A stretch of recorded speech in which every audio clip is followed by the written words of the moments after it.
अस्सलाम वालेकुम everyone, welcome again to another video. आज की वीडियो में मैं आपको अपने small office home office network design project के बारे में बताऊंगी। ये डिज़ाइन हम किसी भी XYZ कंपनी के लिए इम्प्लीमेंट कर सकते हैं। अब हम बात करते हैं नेटवर्क डिज़ाइन ओवरव्यू की। जो स्मॉल ऑफिस होम ऑफिस मैंने बनाया है उसकी कुछ बेसिक रिक्वायरमेंट्स होती हैं। मैंने 6 बेसिक रिक्वायरमेंट्स को सामने रखते हुए अपना स्मॉल ऑफिस होम ऑफिस बनाया है। The first one is we have used one router and one switch, and the second one is there are 3 departments in my small office home office. The first one is admin department, the second one is HR or finance department, the third one is reception or customer service department. The third thing I have the third basic requirement is कि हर department के लिए अलग VLANs बनाए हैं। Number 4 wireless network हर department के लिए available है। Number 5 host devices जो मैंने लगाई हैं हर डिपार्टमेंट के अंदर उनको IP अलग अलग IP ऑटोमेटिकली असाइन होगा। नंबर 6 IoT डिवाइसेस का यूज़ किया है ताकि हमारा small office home office modern and efficient network लगे। अब मैं आपको अपना प्रोजेक्ट दिखाती हूँ। ये हमारा स्मॉल ऑफिस होम ऑफिस है। जैसे कि मैंने आपको बताया इसके अंदर 3 डिपार्टमेंट्स हैं। The first one is admin department और you can say IT department. The second one is finance and HR department and the last one is customer service and reception department. अब हम बात करते हैं अपने इम्प्लीमेंटेशन डिटेल्स की। सबसे पहले एक राउटर को मेन इंटरनेट गेटवे के तौर पर कॉन्फ़िगर किया है। जैसे कि आप ये देख सकते हैं ये हमारा मेन राउटर है। फॉर सपोज़ हम लोग ये कर लेते हैं कि ISP इंटरनेट सर्विस प्रोवाइडर ने हमें एक बेस नेटवर्क असाइन कर दिया है जो है 192.168.1.0। अब मैंने क्या किया है कि इस बेस नेटवर्क को डिवाइड करके अलग अलग सबनेट्स असाइन किए हैं हर डिपार्टमेंट के लिए। सेकेंडली एक मैनेज्ड स्विच का इस्तेमाल किया है VLANs को कॉन्फ़िगर करने के लिए। VLAN 10 एडमिन डिपार्टमेंट के लिए, VLAN 20 HR डिपार्टमेंट के लिए, VLAN 30 रिसेप्शन डिपार्टमेंट को एलोकेट किया है। वायरलेस नेटवर्क सेटअप करने के लिए एक एक्सेस पॉइंट को यूज़ किया है जो हर VLAN के साथ कनेक्टेड है। अब जैसे मैंने आपको बताया एक स्विच को हमने कॉन्फ़िगर किया है VLANs के लिए। अब ये हम लोग ने मेन राउटर के साथ कनेक्ट किया है। इसके अलावा हर डिपार्टमेंट के अंदर एक्सेस पॉइंट्स का इस्तेमाल किया है। ये हमारा एडमिन डिपार्टमेंट का एक्सेस पॉइंट, ये हमारा फाइनेंस डिपार्टमेंट का और ये हमारा कस्टमर सर्विस डिपार्टमेंट का। मैं आपको ये जूम करके भी दिखा देती हूँ, दिस वन। इसके अलावा जैसे कि मैंने आपको बताया कि हर होस्ट डिवाइस को हम लोग ने ऑटोमेटिकली IP असाइन किया है तो वो हमने थ्रू DHCP किया है।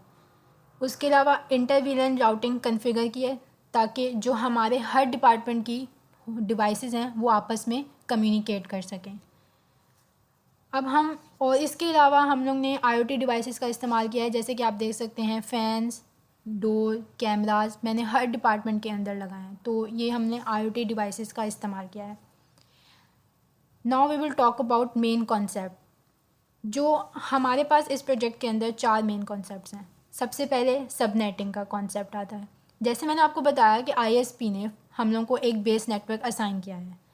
अब उस बेस नेटवर्क को हम लोग ने डिवाइड करके सबनेट्स अलग अलग सबनेट्स असाइन किए हर डिपार्टमेंट को, तो इसको हम लोग सबनेटिंग कहते हैं।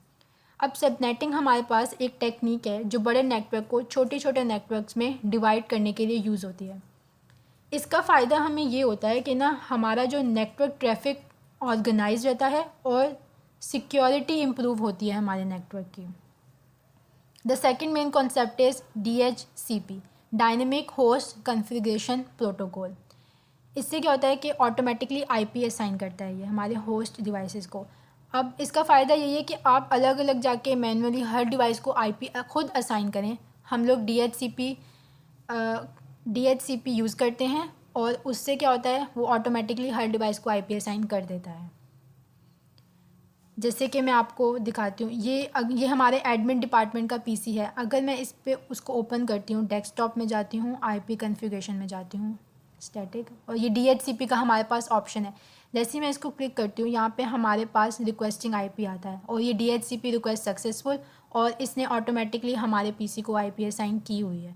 तो ये हमारे पास DHCP का फ़ायदा है, हमें ख़ुद नहीं करना पड़ता, ये ऑटोमेटिकली होता है। इसके अलावा IoT डिवाइसेस, ये जो IoT डिवाइसेस मैंने इस्तेमाल किए, जैसे कैमरा हो गया, फ़ैन हो गया, हमारे पास ये डोर्स हो गए, तो इनका वैसे तो हमारे पास, हमें पता है IoT का फुल फॉर्म क्या होता है, इंटरनेट ऑफ थिंग्स, और इसका यूज़ सिर्फ स्मार्ट सोल्यूशन देने के लिए होता है। इसके अलावा हम लोग कह सकते हैं कि automation, cost saving, remote monitoring, security, ये हमारे पास IoT के एडवांटेजेस हैं। The last main concept is about inter वीलैन routing. हमारे पास सबसे पहले तो वीलैन क्या होता है? वीलैन हमारे पास होता है वर्चुअल लोकल एरिया नेटवर्क। अब वीलैन का जो कॉन्सेप्ट है ना, वो ये है कि जब हम लोग वीलैन डिवाइसेस को, मतलब आप ऐसे समझ लें, कॉन्फ़िगर, जब हम लोग स्विच के अंदर वीलैंस को कॉन्फ़िगर करते हैं, तो उससे होता ये है कि ना, एक डिपार्टमेंट का डेटा दूसरे डिपार्टमेंट में नहीं जा सकता।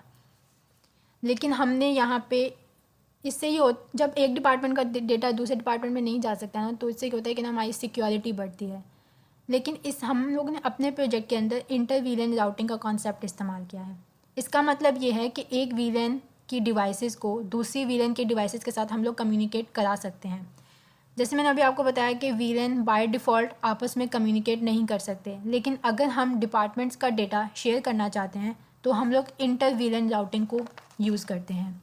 इसका फ़ायदा हमें यही होता है कि डिपार्टमेंट का जो डेटा अलग और सिक्योर रहता है, लेकिन ज़रूरत के मुताबिक अगर वो आपस में कम्युनिकेट करना चाहें, तो वो आपस में कम्युनिकेट कर सकते हैं।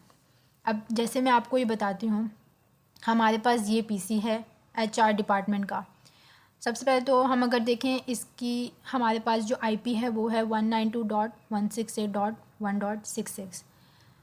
अगर मैं एडमिन डिपार्टमेंट के PC में जाती हूँ कमांड प्रॉम्प्ट में, और यहाँ पे मैं पिंग करती हूँ ये वाली IP,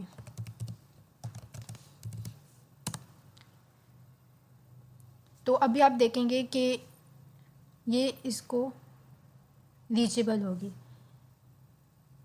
तो इसने इसको पिंग कर लिया, इसका मतलब ये है कि ये इस डिपार्टमेंट के डेटा को एक्सेस कर सकती है, क्योंकि ये इसको पिंग करिए तो ये हमारा पैकेट जा रहा है।